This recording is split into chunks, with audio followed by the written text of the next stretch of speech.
Welcome back to Sometimes and Forever. I'm Denny Downing, and this is a show where we pull back the curtains on the stories you think you know and give them a fresh look. 2025 is just about done, and what a year it has been for Meghan, Duchess of Sussex. The one person who has somehow managed to trend even when she doesn't say a single word. It's a gift, truly. Today we're going to look at some of the high or low points for the Duchess of Sussex throughout 2025. If you have been here before, welcome back. If this is your first time with us, welcome, welcome, welcome. If you have not done so yet, please go ahead and subscribe. It really does help me to go on, and it does help others to find the show. So let's get into some of the high or low points of what Miss Meghan Markle was up to from January until now. So the year opened with Meghan doing what she does best. She did a soft launch. This was a comeback for her because after 5 years of silence, she burst onto Instagram with a cute little beach video filmed by Harry. Do you remember it? It was this one where she was dressed in all white and she was running along the beach, and then she wrote 2025 in the sand.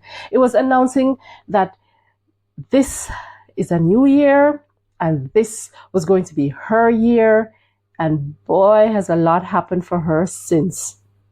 The video worked because it instantly got people talking. And so Meghan's year started. It just began right there.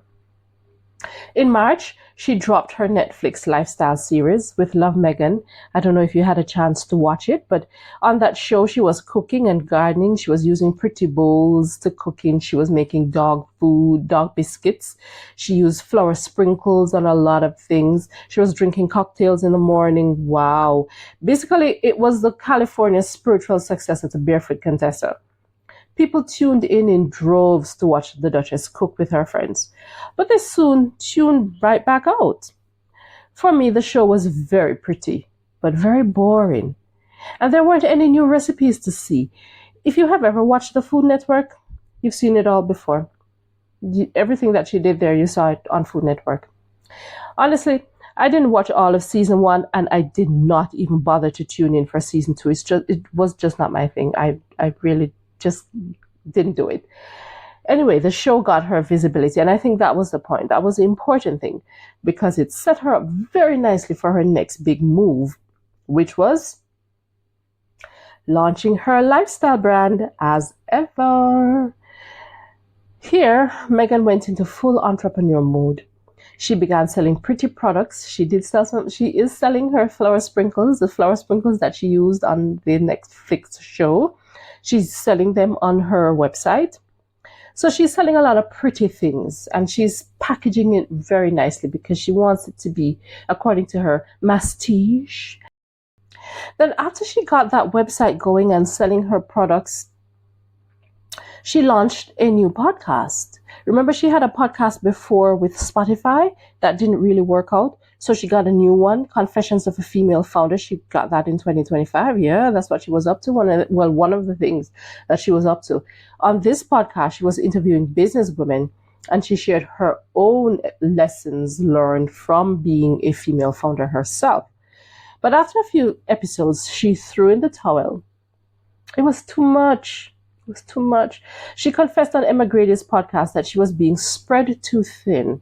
And the only thing she wanted spread thin was her jam.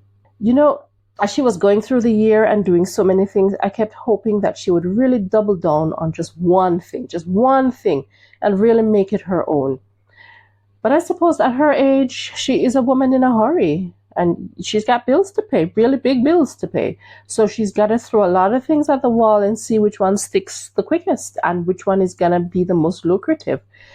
But anyhow, it does seem as if she is settling down with As Ever as a business, and she's going ahead with her website. She actually even added wine to her line of products earlier. At some point in the year, she added rosé. Oh, yeah. So good for her. And whether you love it or you hate it, you have to admit sis was working hard for the money in 2025. You got to give it to her. As the year went by and we came down to the fall period, there was a mixed bag here because she and her husband, Prince Harry, were publicly supporting a lot of causes and doing a lot of public speeches. Now, this is another area in which Meghan wants to be known. Remember, she also has that Archwell Foundation, which I gather isn't doing so well. But she wants to be known as a person who cares about other people, and she's doing so through her foundation. She and her husband were even honored with the Humanitarians of the Year award at the Project Healthy Minds Gala. Oh dear. But then things started to turn for her, because it seems as if Hollywood insiders were whispering that 2025 is not their best year. Deals weren't landing like before, and commercial interest began cooling. Nevertheless, she did several interviews. I suppose these interviews were a way of her trying to maybe drum up support for her business as ever, and of course to keep the interest alive in who she is, Meghan Markle, because when you fade from the public spotlight, where do you go? When your whole existence and the way you make money is being a public figure. If nobody's talking about you, you're no longer in the public eye, you've got a problem. So she did some podcast interviews, and she was even featured as one of Fortune magazine's most powerful women. Wow.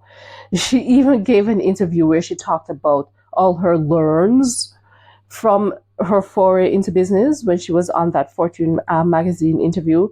What she was doing, she basically repeated most of what she had said before. If you saw any of her other interviews, you know exactly what she said on that Fortune magazine interview. Is pretty much the same thing. She just has a script in her head that she goes off on repeat.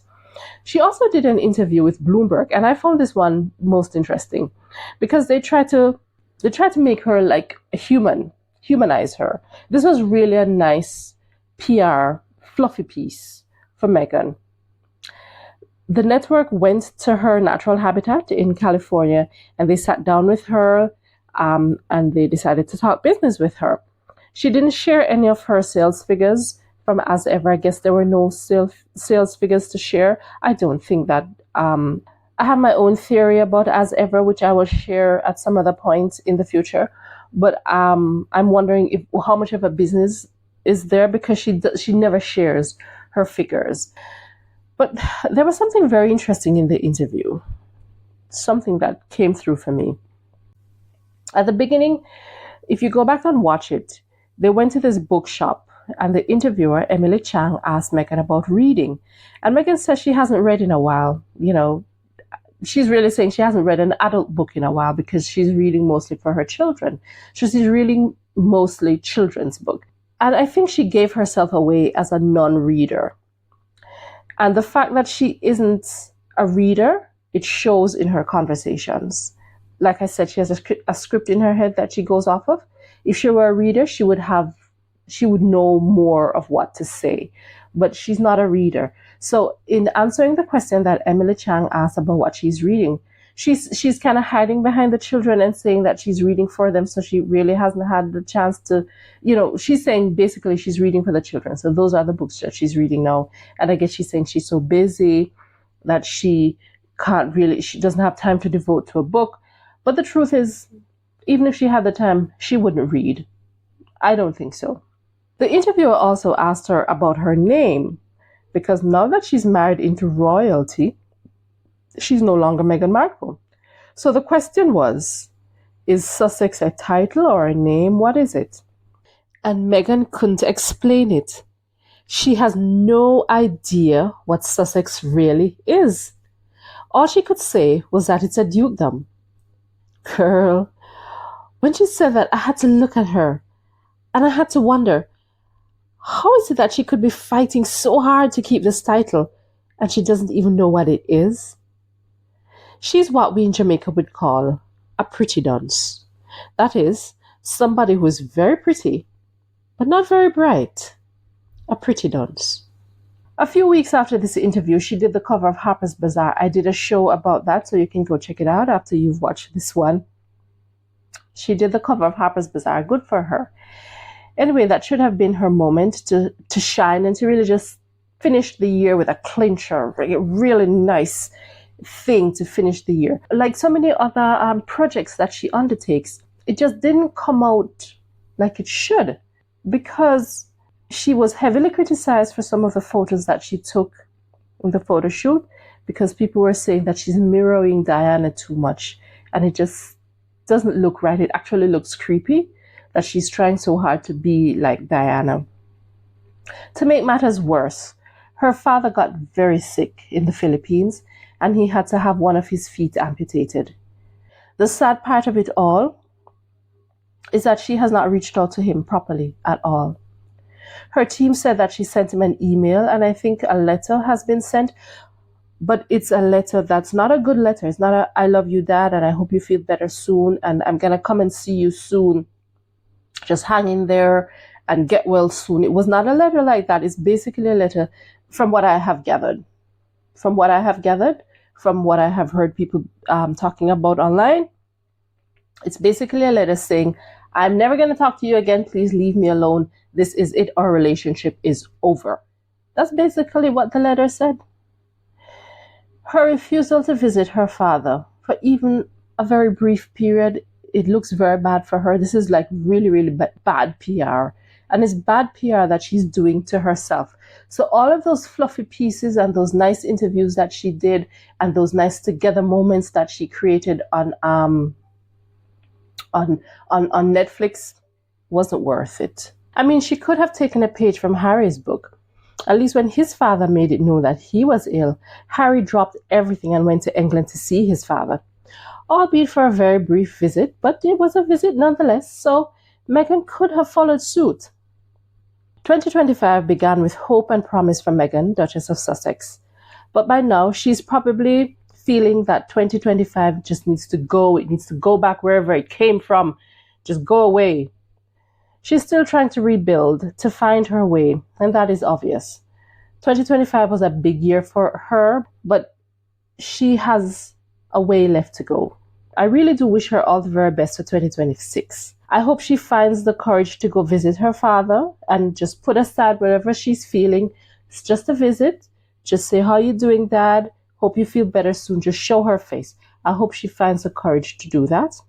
I hope she cracks open a book, and I mean a book for grown-ups, in 2026. I hope that she researches whether Sussex is a name or a title, so that if anybody should ask her again in the future, she can properly explain it, whether or not it's a name or a title and what exactly it means. I really wish that for her in 2026. So that's your 2025 year in review for Meghan. It was a year of recalibration, reinvention, and a whole lot of headlines. If you love this episode, make sure you subscribe to the show, drop me a comment below, and share it with someone who pretends that they don't follow royal drama, but absolutely does. I'm Denny Downing. See you next time.